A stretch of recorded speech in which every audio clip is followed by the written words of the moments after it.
कब व्युत्क्रमणीय होते हैं, इन्वर्टेबल्स कब हो सकते हैं।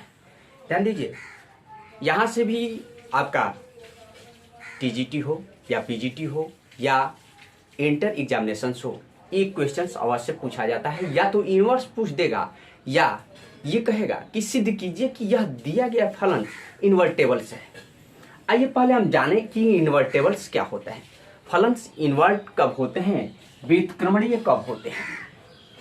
तो to functions are invertibles when compositions of this functions is a identity। यदि दो फलन्स कब इन्वर्टेबल्स होंगे, जब इन दोनों फलनों का कंपोजिशंस क्या हो, आइडेंटिटीज प्राप्त हो। तो यदि मान लेते हैं कि माना दो फलन्स F A to B defines हो रहा है और G B to C define हो रहा है, तो compositions of functions G O F equal to x होना चाहिए। इसे कहीं कहीं आइडेंटिटीज आई एक्स लिखा जाता है और इज इक्वल टू ये क्या होना चाहिए, एफ ओ जी भी होना चाहिए। इसे कहीं कहीं क्या आई एक्स लिखते हैं।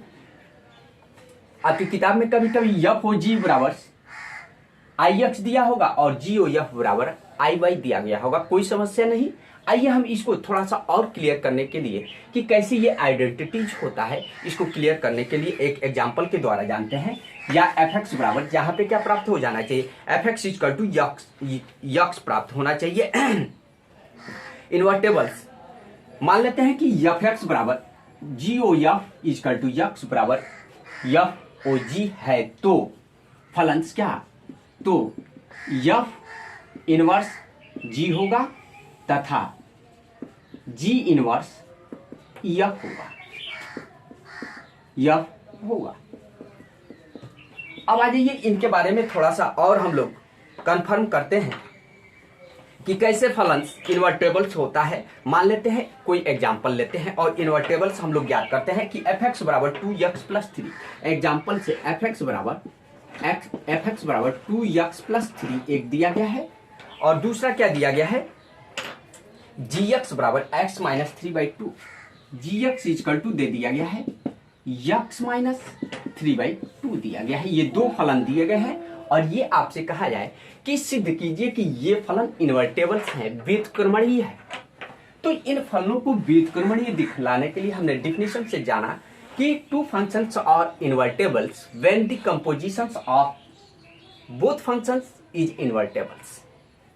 आज ये इन्वर्टेबल्स, ये दोनों फंक्शंस कैसे इन्वर्टेबल्स होंगे, हमको इन्वर्टेबल्स दिखलाना है। इन दोनों फलनों को क्या कर देना है, इन्वर्टेबल्स ज्ञात दिखला देना है। तो हम यहां से ज्ञात कर लेते हैं, एफ ओ जी ज्ञात करते हैं। क्या एफ ओ जी हम ज्ञात कर रहे हैं, तो f O g implied that's क्या हो जाएगा, एफ और बड़ा ब्रैकेट जी इंटू यक्स हो जाएगा। इसको सिंप्लीफाई करेंगे, जी एक्स के जगह पे जो वैल्यू है ये है, तो इसमें पुटअप कर दीजिए, तो क्या हो जाएगा एफ इंटू और ये हो जाएगा x माइनस 3/2 और ये वैल्यू हम पुटअप कर रहे हैं, यह वैल्यू पुटअप कर रहे हैं इस एफ एक्स में। तो एफ एक्स में पुटअप करेंगे तो क्या हो जाएगा 2 इंटू एक्स माइनस 3/2 प्लस 3, 2 से कैंसिल हो जाएगा, ये आ जाएगा x माइनस 3 प्लस 3 कैंसिल बराबर यक्स आ गया। ये आइडेंटिटीज आ गया, x आ गया, क्या compositions of functions F of G x आ गया। इसी प्रकार से यदि हम जी ओ एफ निकालते हैं, आइए जी ओ एफ निकालते हैं, तो ये भी हमारा यक्स आना चाहिए। कहीं कहीं किताब में यह आपका y दिया होगा, कोई समस्या नहीं। तो यहाँ पे जब यक्स के रूप में वैल्यू रखेंगे तो यक्स आएगा, y के रूप में वैल्यू रखेंगे तो y आएगा। तो इसको ज्ञात करेंगे तो क्या हो जाएगा g और ये आपका हो जाएगा f इंटू यक्स हो जाएगा।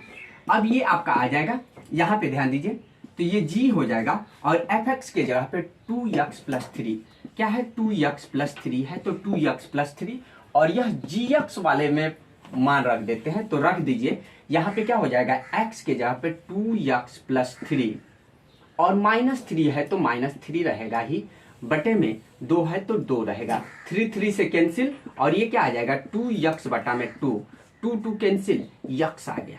तो हमने देखा कि यफ ओ जी और जी ओ यफ बराबर यक्स आया, अतः यह फलन इन्वर्टेबल्स है।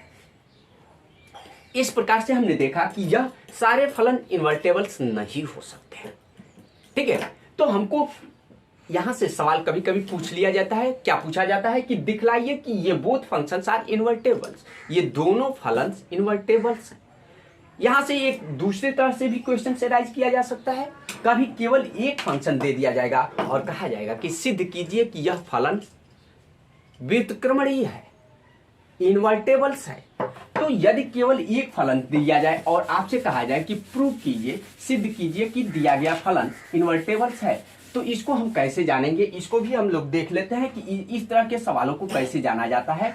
मान लेते हैं कि केवल एक फलन दिया गया है, उस कंडीशंस में आपको जी वाई ज्ञात करना रहता है, खाली एफ एक्स दिया रहता है। तो इसको ज्ञात करने के लिए भी हम लोग देख लेते हैं कैसे कर रहे हैं।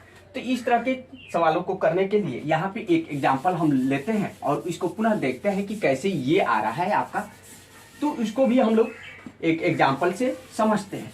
पुनः आगे हम लोग केवल इनवर्स पूछा जाएगा कि दिए गए फलन का इनवर्स ज्ञात कीजिए, वह भी जानेंगे। तो आइए एक एग्जाम्पल के द्वारा हम समझते हैं कि यदि आपका केवल फलन दिया गया है एफ एक्स बराबर 4x+3, तो सिद्ध कीजिए कि यह एफ एक्स बराबर केवल दिया गया है। ध्यान दीजिए, एफ एक्स बराबर 4x+3 दिया गया है। क्या दिया गया है 4x+3 दिया गया है, एक ही फलन दिया गया है और यह फलन आपका एफ एक्स बराबर 4x+3 दिया गया है।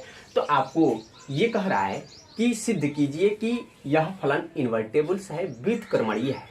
तो इसको सिद्ध करने के लिए हमको ध्यान दीजिए, हमको ये जानना है कि कंपोजिशंस ऑफ फंक्शंस आइडेंटिटीज होना चाहिए, लेकिन यहाँ पे एक ही फलंस दिया गया है, तो दूसरा फलंस हम जी वाई ज्ञात कर लेंगे। कैसे ज्ञात करेंगे, जी वाई ज्ञात करने के लिए एफ एक्स इक्वल टू हम वाई रखते हैं और यहाँ पे हो जाएगा 4x+3 या इम्प्लाइड एक्स यहाँ से पक्षांतर कर दीजिए, तो x इक्वल टू आ जाएगा y-3/4। ये आ गया आपका x इक्वल टू y-3/4 और ये क्या कहलाता है, और ये जी वाई कहलाता है, जी वाई इक्वल टू y-3/4 प्राप्त हो गया, y-3/4 प्राप्त हो रहा है। ये क्या प्राप्त हुआ, यहाँ पे आपका 4 प्राप्त हो गया। इसको हम चाहे तो यक्स के रूप में कन्वर्ट कर सकते हैं, कोई समस्या नहीं, क्योंकि पीछे हमने आपको बताया कि यफ ओ जी या जी ओ यफ बराबर यक्स आना चाहिए। तो आपको असुविधा ना हो तो इसको हम जी यक्स लिख देंगे। अगर यहाँ यक्स लिखेंगे तो इधर का भी वैल्यू यक्स हो जाएगा, तो हम यक्स ही लिख ले रहे हैं। जी यक्स इक्वल टू क्या प्राप्त हो जाएगा, तो यक्स -3/4 प्राप्त हो गया। अब देखिए हमको जी एक्स भी मिल गया और एफ एक्स मिल गया, दो फलन्स मिल गए। अब इन दोनों फलनों को अब केवल हमको क्या दिखला देना है, आइडेंटिटी दिखला दें। अगर आइडेंटिटी दिखला देंगे तो यह फलन इन्वर्टेबल हो जाएगा और यही हमको दिखलाना है कि दिया गया फलन इन्वर्टेबल है। तो आइए हम लोग निकाल लेते हैं। पहले यफ ओ जी निकालते हैं, यफ ओ जी और यफ ओ जी निकालेंगे तो क्या हो जाएगा, यफ और ये क्या हो जाएगा जी इंटू यक्स हो जाएगा। और इस प्रकार से यहाँ पे वैल्यू रख दीजिए, जी एक्स के जगह पे आपका वैल्यू क्या है, जी एक्स के जगह पे x -3/2 और ये वैल्यू आप किस में रखेंगे, यह वैल्यू एफ एक्स वाले में रखेंगे। तो रख दीजिए यहाँ पे, सॉरी यहाँ पे 4 है, ये आपका 4 है, तो यह वैल्यू हम रखेंगे इसमें। तो ये क्या हो जाएगा 4 इंटू यक्स के जगह पे x -3/4 और +3, ये 4 से कैंसिल और ये आ जाएगा x -3 और +3 बराबर यक्स आ गया। ये आइडेंटिटीज प्राप्त हो गया।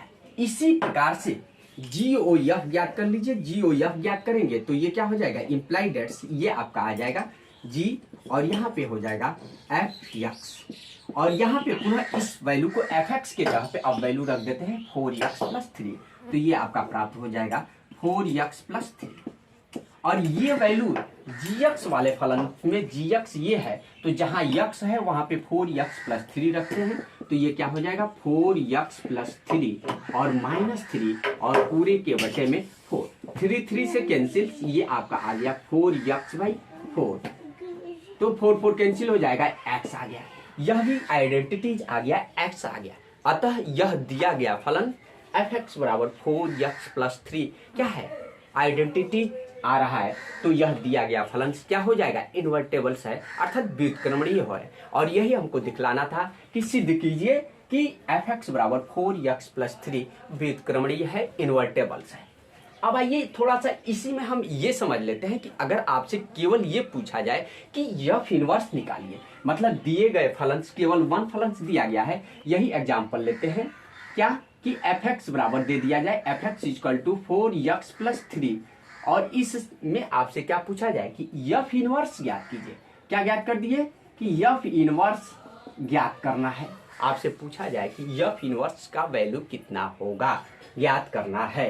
तो यहाँ पे देखिए इस fx = y रख दिया जाता है और ये क्या हो जाता है 4x + 3 या x बराबर क्या हो जाएगा y - 3/4 और यही f इनवर्स हो जाता है। और f इनवर्स इसको x में कन्वर्ट कर लेते हैं, f इनवर्स = x - 3/4, ये आपका आंसर हो जाता है। तो यहाँ से कॉम्पिटिटिव एग्जाम में टीजीटी में कभी कभी इनवर्स निकालने के लिए पूछ लेता है, तो यहाँ से f इनवर्स = x - 3/4 प्राप्त हो गया। इस हम वीडियो में हमने देखा कि इन्वर्टेबल्स क्या होते हैं, दो फंक्शंस को कब इन्वर्टेबल्स कहा जा सकता है, या यदि कोई एक फलन्स दिया गया है, एक फंक्शंस दिए गए हैं, तो वह कब इन्वर्टेबल्स होंगे, कैसे हम सिद्ध करेंगे कि इन्वर्टेबल्स हैं, और इन्वर्टेबल्स कैसे ज्ञात किया जाता है, उदाहरणों के माध्यम से हम लोग समझे। मुझे विश्वास होगा कि आपको हमारी वीडियो बहुत अच्छी लग रही होगी, समझ में आ रहा होगा। हमारे वीडियो यदि अच्छा लगे तो लाइक और कमेंट अवश्य करिए, शेयर करिए। यदि कोई चीज़ समझ में नहीं आता है तो कमेंट बॉक्स में कमेंट कर अवश्य पूछिए।